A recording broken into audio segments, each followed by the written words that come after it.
Megan Scully and this is the Limerick Post Show. In with me in the studio is Richard O'Donnell and Tony Frawley, and we're here to launch something very special, a brand new tech podcast for the Limerick Post. This is going to be very exciting, but I want to go right back and I want to know, how do you guys know each other? Do you want to start?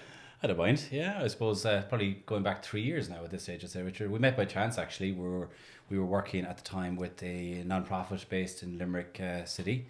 Richard was very involved with that company. We'd started to do some work together. I think there was certainly a meeting of the minds at the time. It's probably fair to say that. Mm-hmm. We got on quite well. And I think you understood what we were trying to do at the time with our business, where we were trying to go. And you said you'd be happy to lend a hand if you could. Sure. That's my memory. You're right, of it. 3 years later, we're still at it. Still talk to each other. Yeah, still talking anyway, for now. Yeah. Yeah. That happened through the Blue Box charity, actually. I don't know whether you know it. Yeah. It's a children's charity here in Limerick. Mm-hmm. And Tony was asked by the board to present his branding solutions. And we met then. And as you say, we hit it off and we've worked together since. It's been great fun, different. Absolutely, yeah. He's I suppose I've picked up the tech bug ever since. I always loved technology, but certainly from meeting Richard, he took it to a whole other level. It's an illness, isn't it? Yeah. I think you could probably prescribe it as that, all right. Yeah, Good. Yeah, for sure. Now, I suppose in the very first podcast, you're going to tell your story in tech. So, what you were, was it a history and politics student at the time? I was a history and politics student. My primary degree is in history and politics from UCG in Galway, back in the Stone Age, back in the early 1980s. And by accident, as you'll see from the narrative, my dad received a present of a brick-sized handheld computer, and I really mean it was a brick-sized thing called a Cyan Organizer. And he looked at it and I looked at it, and neither of us knew how to figure to turn it on. So I was tasked with the task over the Christmas of trying to figure out how to work this thing. And 2 days later, I didn't know it was 2 days later. I was stuck into it and really enjoying it and starting to program it.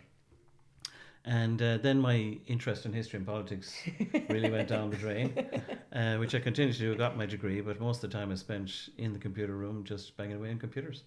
It's funny you say that, because when I think, like, you know, when computers and laptops and even phones now start to get more popular, mobile phones, like, people were afraid of them. And sometimes I find certain generation are still kind of afraid of, like, my mum has a laptop at home, and every time I come home to this, she's done something to it. Yeah. And she's changed something. She doesn't know how. She's like, I don't know what I did. And, like, it was almost this fear to like mess around with technology in case that happens. But as I said, it spurred you on and it creates this career for you and everything.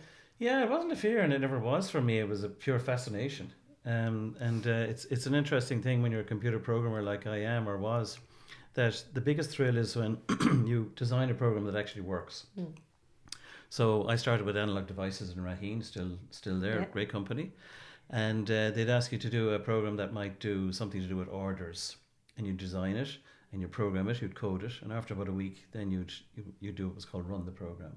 And the first time that program runs, it's such a thrill. Now, to lots of people, they look at that and say, there's no thrill in that, that's ridiculous stuff. But for me, it was. And but it's interesting what you say there. If you go back to those days, the phones that we have in our pockets today are almost 100 times more powerful than the computers that we used to work on back then. So Analog, big company, had a computer worth about £500,000 at the time, and that had 1 gigabyte of memory. Wow. Now your phone is 64 in your pocket. And he's really telling his age now. That took up a room the size of what we're in here, which is about maybe 3 meters square, and that was just that computer. And then that computer needed rooms with gas and halon and all kinds of stuff. So £500,000 for something that was 1 gig, and you've 64 in your pocket. So if you can imagine 64 rooms, the size of this was what it used to be, and today it's in your pocket, and that's fascinating. Sure It is. It's absolutely amazing. So, as I said, you are starting a tech podcast. So, what can we expect from each episode? I think there's going to be a mixture of everything really involved with it. It's called Tech Post. The first podcast goes out this week, so we're looking forward to getting that live.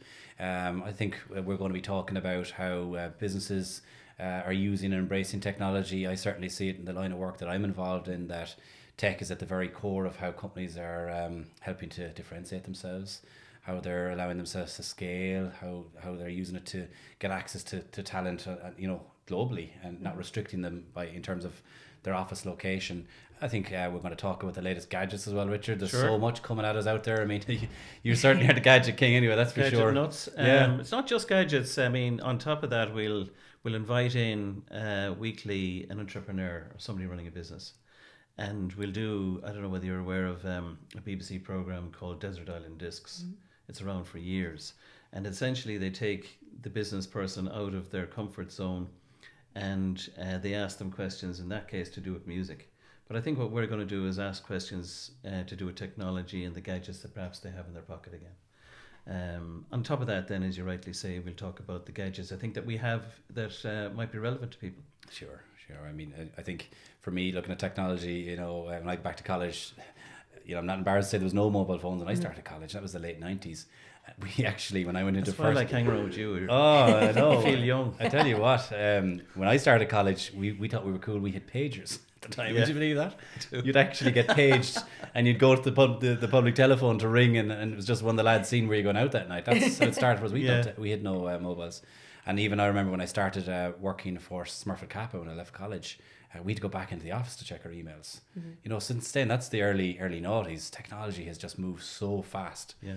And on a week-to-week basis at the moment, we're seeing brand new tech that's coming out that's changing people's lives of all age groups. And I think we'd like to explore that as well, you know, in an interesting way and not get too technical on it. Yeah, it's not meant to be too technical. Yeah. It's meant to be, as you rightly say, real world examples of how you might use technology and gadgets.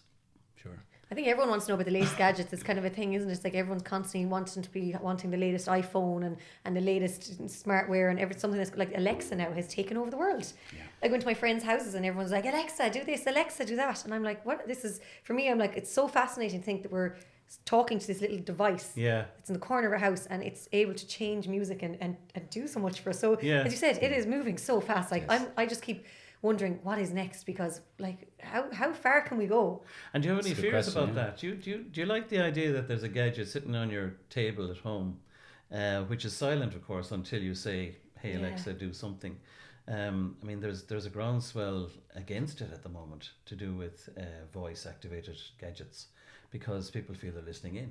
Sure. And I see a lot of the new Google gadgets now have a mute button to stop Stop the listening. gadget listening.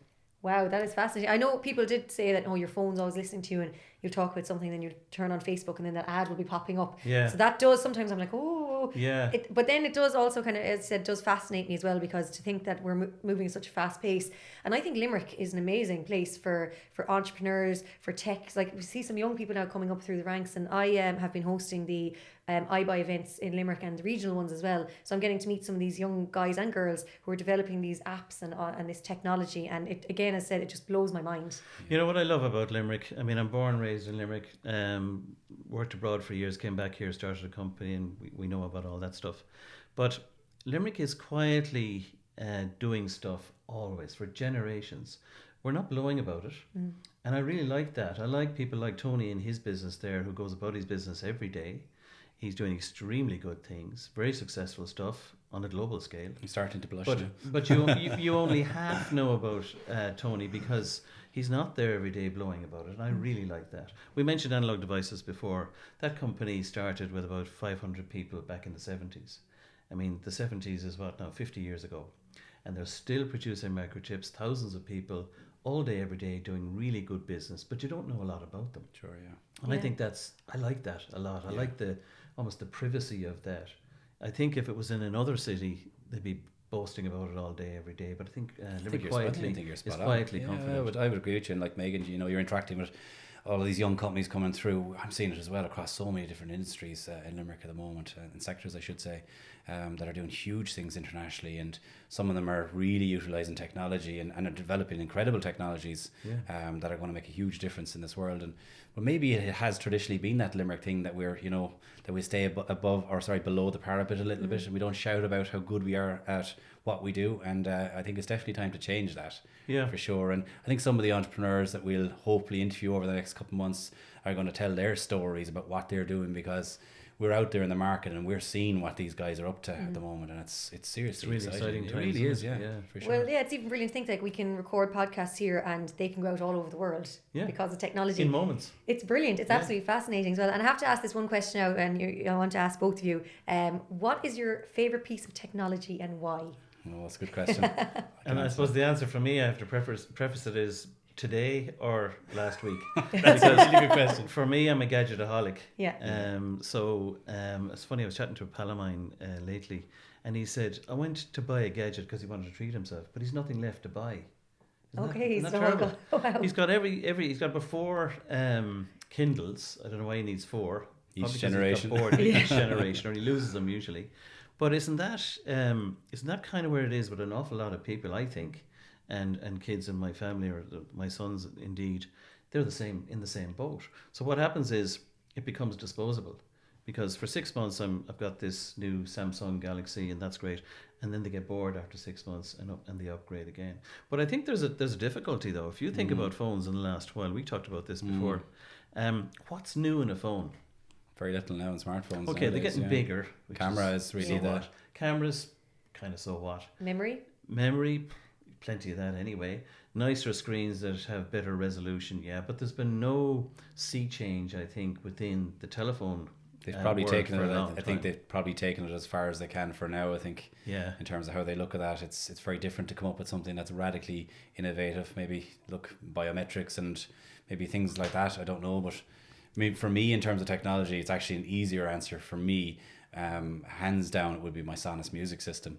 And I mean, that came from another tech nut, Nick Whittam. Hi Nick, if you're watching this, back in 2011 I think it was, and he introduced me to the Sonos music system, and so I bought a Play 3. I still have it since then, and I now have a few more that I use as well.